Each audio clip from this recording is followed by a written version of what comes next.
Bonjour et bienvenue dans cette vidéo. Aujourd'hui, on va parler de toi, de moi. Ne peut comprendre un homme tant que tu n'as pas marché dans ses pas.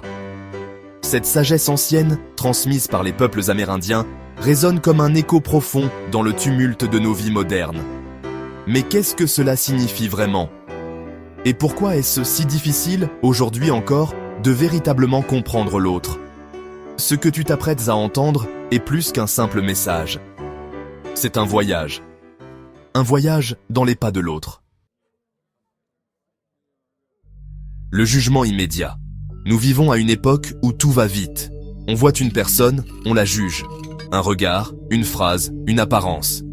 Et en une seconde, on pense savoir qui elle est. On dit, il est comme ça. Elle est comme si. Sans même poser de questions. Sans chercher à comprendre l'histoire. Car oui, derrière chaque regard fatigué, chaque geste brusque, chaque silence étrange, il y a une histoire, une enfance, une douleur, un combat invisible. Mais nous préférons souvent les raccourcis à la vérité, car comprendre demande un effort, et juger est plus simple. L'exemple du mendiant. Imagine un homme assis au coin d'une rue. Ses vêtements sont sales, son visage fermé. Tu passes devant lui tous les jours. Tu baisses les yeux. Tu l'ignores. Peut-être même que tu penses, il n'a qu'à travailler comme tout le monde. Mais, as-tu marché dans ses pas? Sais-tu ce qu'il a perdu? Ce qu'il a traversé? Sais-tu combien de nuits il a dormi dehors, avec la pluie pour seule compagne?